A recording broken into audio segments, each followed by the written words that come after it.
ఆ రాజ్యాన్ని పరిపాలిస్తుంటే రాజు కృతవీర్యుడు అనేవాడు మరణించాడు. కృతవీర్యుడు మరణించాడు. ఆయన కుమారుడు ఉన్నాడు.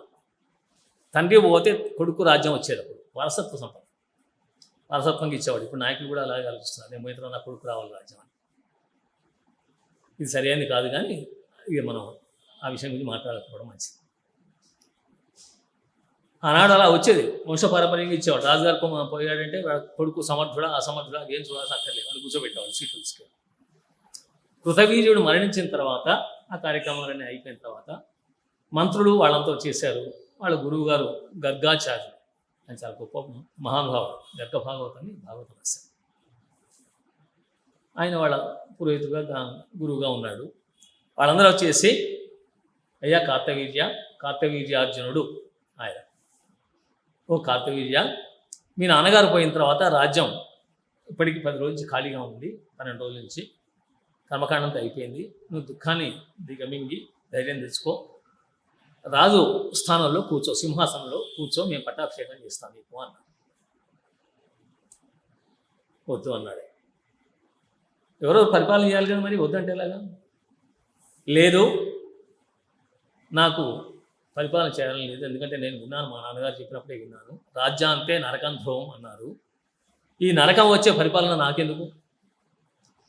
ప్రజల్లో ఏ ఒక్క వ్యక్తికి ఇబ్బంది కలిగినా, ఏ ప్రాణికి ఇబ్బంది కలిగినా ఆ పాపం రాజుకు వచ్చేస్తుంది. ఎందుకంటే రాజు దానికి అధికారి, ఏం జరిగినా రాజాధికారి. అందుకోసం ఆ పాపం వల్ల నేను నరకానికి పోవాల్సి వస్తుంది, నాకు అక్కర్లేదు. నేను యోగాభ్యాసం ద్వారా, భగవత్ ఆరాధన ద్వారా నేను యోగిగా జీవిస్తాను, మోక్షాన్ని పొందుతాను. ఒకవేళ యోగిగా జీవిస్తున్న సమయంలో నాకు కనుక శస్త్రార్థ సామర్థ్యం వస్తే, ఒకవేళ భగవంతుడు ప్రసాదిస్తే అప్పుడు ఆలోచిస్తాను. వద్దాను, రాజ్యం వద్దైన సరికి మరి ఎవరు పరిపాలించాలి? వేరే వాళ్ళని కూర్చోబెట్టడానికి వీల్లేదు. ఇంకొకతను నాకు ఇవ్వండి 10 గంటలు చెప్పి అడగలేడు, అడగకూడదు. ఈ స్థితిలో ఏం చేయాలని చెప్పేసి అందరూ గర్గాచార్యుల వారిని ప్రార్థించారు. అయ్యా, మీరు గురువు, తండ్రి గారి కాలం నుంచి వీళ్ళకు సలహాలు ఇస్తున్నారు, మీరే చెప్పండి అని చెప్పేసాను. కానీ అప్పుడు ఆ గర్గాచార్యుల వారు చెప్పారు, నాయన నువ్వు దత్తుని సేవించు, దత్తాత్రేయుల వారిని సేవించు. దత్తాత్రేయుల వారి దగ్గరికి సేవ చేసినట్టయితే నీకు నువ్వేం చేయాలో నీ కర్తవ్యం ఏమిటో తెలుస్తుంది. అంటే ఆయన యోగాభ్యాసం పూజిస్తే నేను హాయిగా అక్కడ యోగంలో ఉండిపోతాను, పరమాత్మ ధ్యానంలో ఉంటానని చెప్పిస్తున్నాడు. అది కాదు, నువ్వు రాజు కాబట్టి రాజధర్మాన్ని నిర్వర్తించాలి, ఎవరి డ్యూటీ వాళ్ళు చేయాలి, ఎవరి కర్తవ్యం వాళ్ళు నిర్వర్తించాలి, కర్తవ్య విముఖులు కాకూడదు. ఆ దత్తాత్రేయులకు అంత శక్తి ఉందా అని అన్నాడు. నన్ను కర్తవ్య సుముఖునిగా చేయగలుగుతాడా అని.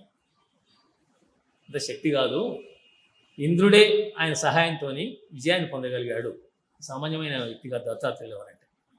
అవునా అన్నాడు. అప్పుడు ఇంద్రుని ఎలా దత్తాత్రేయులను ఆశ్రయించి విజయాన్ని పొందాడు చెప్పండి అని అడిగాడు. ఒక జంభాసురుడు అని రాక్షసుడు ఉండేవాడు. ఈ రాక్షసులు చాలామంది ఉన్నారు.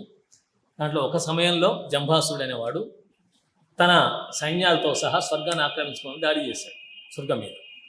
ప్రతివానికి స్వర్గం మీద దృష్టి, అందుకే సుఖాలను ఉంటాయి అక్కడ. ప్రతివానికి సుఖం కావాలి కదా, ఇప్పుడు సుఖం కోరుకున్నాం కదా మనం కూడా, అట్లాగే సుఖ సంతోషాలు ఉండాలి, స్వర్గ సుఖాలు అనుభవించవచ్చు అని చెప్పేసి స్వర్గాన్ని దాడి చేసి ఇంద్రుని తీసిపడేస్తే ఇంద్ర పదవి లభిస్తుంది, హాయిగా ఉంటాం అనేటువంటి ఉద్దేశంతో వాళ్ళు దాడి చేశారు. వీళ్ళని ఎదుర్కోవడానికి ప్రయత్నం చేశారు దేవతలంతా కూడా. వాళ్ళు యుద్ధం చేశారు, కానీ ఆ యుద్ధంలో గెలవలేకపోయేసరికి జంభాసురుడు ఇంద్రుడు పదవి నుంచి తొలగించేసి దేవతలందరినీ కొట్టి పంపించేశాడు. వీళ్ళంతా పారిపోయి వచ్చేసారు. ఇంద్ర పదవిని జంభాసురుడు ఆక్రమించేశాడు. అప్పుడు పాపం వాళ్ళు ఎక్కడికి పోవాలి, అడవులు పట్టి తిరుగుతున్నారు దేవతలంతా కూడా. వాళ్ళకు రాజ్యం ఉంది, ఆ రాజ్యం కాస్త పోయింది. రాజ్యం పోయిన తర్వాత పాలన లేనప్పుడు, లేదా వాళ్ళు ఉండడానికి అవకాశం లేనప్పుడు, స్థలమే లేనప్పుడు ఎక్కడికి వెళ్ళాలి? ఇప్పుడు అలాగే చేస్తున్నారు కదా, బాంబులు వేసి చంపేస్తున్నారు కదా జనాలు. చచ్చిపోయిన వాళ్ళు వస్తున్నారు, లేని వాళ్ళు లేస్తున్నారు, ఆకులు తిని బతుకుతున్నారండి. ఉక్రెయిన్లో ఎక్కడ చూపించాడు నేను. మనుషులకు ఆహారం కూడా లేదు, అలాంటి దుస్థితి. ఎందుకు చేస్తున్నారు? కారణం ఏమిటి? మాట వినకపోతే దాడి చేస్తారు. ఇంద్రుడి మాట వినలేదు కాబట్టి వీడు దాడి చేస్తారు. నువ్వు వెళ్ళిపో, నేను కూర్చుంటా సింహాసనం అంటే వింటాడా? వినాడు కదా. అందుకోసం దాడి చేస్తాను. రాజానో అర్ధపరాయణ, ఇంతకుముందు చెప్పుకున్నాం కదా. ఆనాడు కూడా అంతే. ఇక అర్థం అంటే కేవలం డబ్బనే కాదు, రాజ్యం, రాజ్యలక్ష్మి అంటారు, రాజ్య సంపద, అది కూడా అట్లాంటిది. అందుకోసం రాజ్యం కోసం పోట్లాటలు జరిగేవి అప్పుడు. ఈ దేవతలంతా వచ్చేసి బృహస్పతి దేవుని ఆశ్రయించారు. వాళ్ళ గురువు గారు ఉన్నారు కదా, ఎవరైనా సరే సలహా ఇచ్చేది గురువు గారు. అందుకే గురువు గొప్ప స్థానం ఇచ్చారు ఆ కాలంలో. ఇప్పుడు గురువు అంటే ఏమనుకుంటారు, టీచర్లు, లెక్చరర్స్, వీళ్ళు అనుకుంటారు. వీళ్ళు కాదు గురువు. ఎవరైతే సక్రమ మార్గంలో మన జీవన మార్గదర్శకులు అవుతారో, మన జీవితాన్ని తీర్చిద్ది, ఈ మార్గంలో నడవనాయన అని మనం తీర్చిదిద్ది నడిపించగలుగుతారో అలాంటి వాళ్ళు గురువు. ఇప్పుడు వాళ్ళు ఉపాధ్యాయులు, అధ్యాపకులు వేరు. సరే, ఏమైనా కూడా వాళ్ళు వెళ్ళి బృహస్పతిని ప్రార్థించేసరికి బృహస్పతి అన్నాడు, ఇంద్రుడు, దేవతలు మీరంతా ఉన్నారు, మీ గనక దత్తాత్రేయుల వారి అనుగ్రహం కలిగితే మళ్ళీ అతను జయించగలరు. ఆయన సేవించండి. ఆయన సేవిస్తే, ఆయన అనుగ్రహం కలిగితే తప్పకుండా మీరు రాక్షసుని జయిస్తారు. మీరు వెళ్ళి దత్తాత్రేయుల దగ్గరికి వెళ్ళండి సలహా ఇచ్చేసి. ఇంకేం చేస్తారు వాళ్ళు? ఇంకో మార్గం లేదు, ఒకటే మార్గం. ఏ దిక్కు లేనప్పుడు భగవంతుడే దిక్కు. వాళ్ళు భగవంతుడిగా భావించారు కాబట్టి, ఆయన చెప్పాడు కాబట్టి, ఆయన విష్ణుమూర్తి అవతారం తెలుసు, నారాయణ అవతారం తెలుసు. అందుకోసం పోదాం పదా అని చెప్పేసి అందరూ కలిసి వెళ్ళిపోయారు.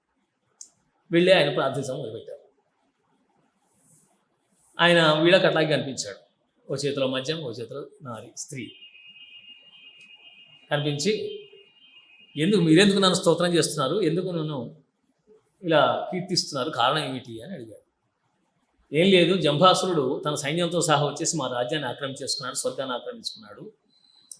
మేము అడవుల పాలై తిరుగుతున్నాము, మాకు ఉండడానికి ఇది లేదు, మీ అనుగ్రహం కలిగితే అతన్ని జయించవచ్చు అని చెప్పేసి మా గురువుగారు చెప్పారు. దేవగురు కదా బృహస్పతి, అందువల్ల మీ దగ్గరికి వచ్చాము స్వామి అని చెప్పేసాను. కానీ నేనేం చేయగలుగుతాను, నేను మద్యప్రియుణ్ణి, అమ్మాయిని పక్కన పెట్టుకొని తిరుగుతున్నాను, ఏదో శారీరక సుఖాలు అనుభవిస్తూ శరీరం వదిలేవాడిని, నా దగ్గరే ఉంది, నేనేం చేయగలుగుతాను, మీకు ఏం చేయలేని వాడిని. లేదు స్వామి, ఆమె సాక్షాత్ మహాలక్ష్మి, మీరు స్వీకరించేది మద్యం కాదు, అది అమృతం. దేవతలు స్వీకరించడానికి ఉదాహరణగా పట్టుకున్నారు తప్ప అది మద్యం కాదు.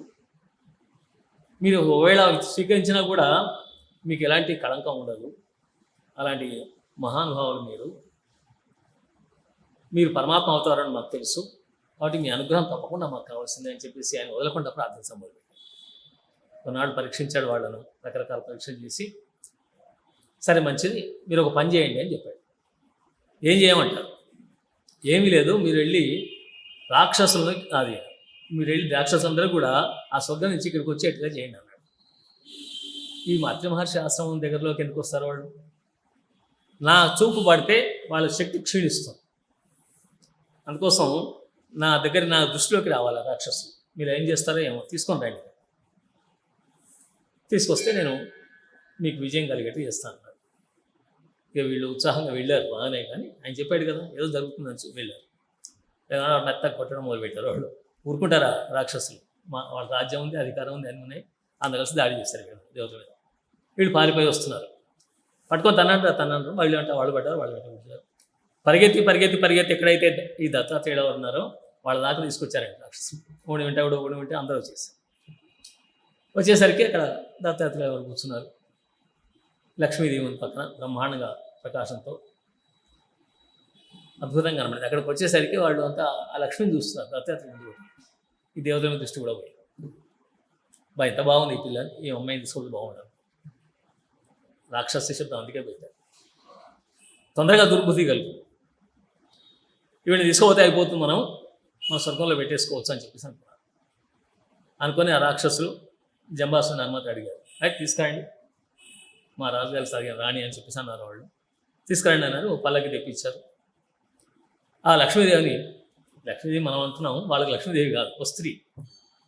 ఆ దత్తుని పక్కన ఉన్నటువంటి ఆ స్త్రీని తీసి ఆ పల్లకిలో కూర్చోబెట్టి మోసుకొని పోతున్నారు. అప్పుడు పల్లకి మోసేప్పుడు ఏదో మాటలు అనేవాడు, ఓహోం ఓహోం ఓం ఓహోం ఏదో పాడుకుంటూ పోయేవాడు. ఆ రాక్షస స్థాయిలో వాళ్ళేదో అనుకుంటూ తీసుకెళ్ళిపోతున్నారు. ఒకసారి చూశాడు రాక్షసుల వైపు దత్తాత్రేయ.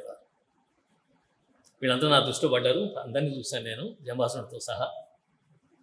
వీళ్ళందరి శక్తి కొద్ది కాలంలో క్షీణిస్తుంది, కొద్ది క్షణాల్లో. వీళ్ళు లక్ష్మి వీళ్ళ నెత్తికెక్కింది. లక్ష్మి నెత్తికెక్కితే దెబ్బతినట్టే. అందుకే ధనమదం అంటారు. వాళ్ళకి ధనమదం వచ్చేసింది ఇప్పుడంతే. అధికార మదం, ధనమదం, ఈ అష్టమదాలు ఉంటాయి. లక్ష్మి ఎత్తికెక్కింది కాబట్టి వీళ్ళ నాశనం దగ్గరలోనే ఉందని చెప్పేసి దత్తాత్రేయుడు అనేస్తారు. ఈ దేవతలంతా కూడా సంతోషపడుతున్నారు. రాక్షసులు తీసుకొని వెళ్ళిపోతున్నారు. ఆ దేవతలు అన్నారు, అయ్యా ఇదేంటి ఉన్న లక్ష్మి తీసుకొని పోతున్నాడు ఏంటి అని చెప్పి అడిగారు. ఎంత దూరం తీసుకెళ్తారు చూడండి. కాసేపట్టు లక్ష్మీదేవి తిరిగి వచ్చేస్తుంది.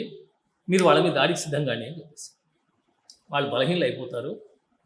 జంబాసునితో సహా రాక్షసులు అంతా కూడా చాలా బాగా శక్తిహీనులు అవుతారు. వాళ్ళలో ఎలాంటి శక్తి ఉండదు. మీరు సులభంగా వాళ్ళను జయించవచ్చు, వాళ్ళని సంహరించవచ్చు అని చెప్పారు. రాక్షస నాశనం ఈరోజు తథ్యం అని చెప్పేసి సరే అని చెప్పేసి వీళ్ళంతా సిద్ధమవుతున్నారు. కొంత దూరం అయిన తర్వాత వాళ్ళ పల్లెకిని చూద్దామని చెప్పేసి కిందికి వంచారు.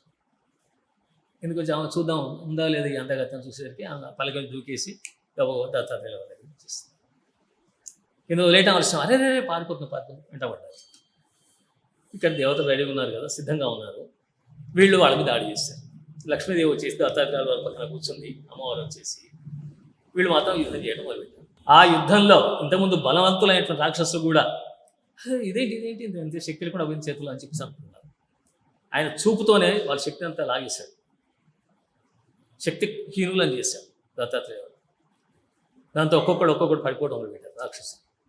చివరికి జంబాసురుడు కూడా సంబంధించేస్తారు.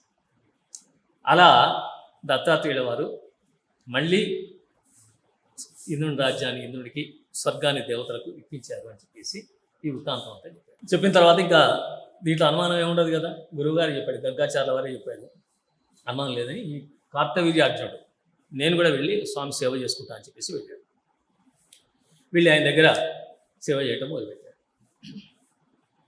సేవ చేసి చేసి చేసి చేసి ఎంతకాలమైనా సరే ఈయన అలసిపోవట్లేదు.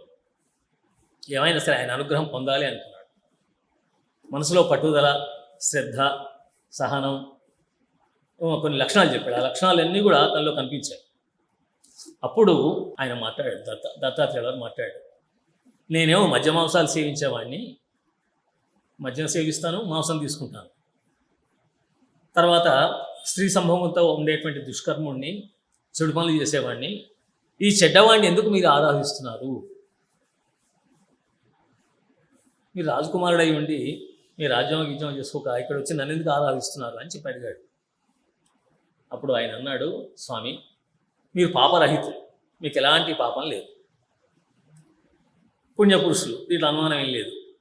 కాబట్టి మీరు పుణ్యపురుషునివి, మీ పక్కన ఉండే మహాలక్ష్మీదేవి, నేను ఆ భావంతోనే సేవిస్తున్నాను స్వామ్యంగా, నాకు వేరే భావన ఏం లేదని చెప్పేసి అనగానే అప్పుడు దత్తాత్రేయులు సంతోషించి, ఓహో ఇతను కూడా భగవత్తత్వాన్ని తెలుసుకున్నాడు అని సంతోషపడి అప్పుడు అన్నాడు, నీకేం కావాలో కోరుకో.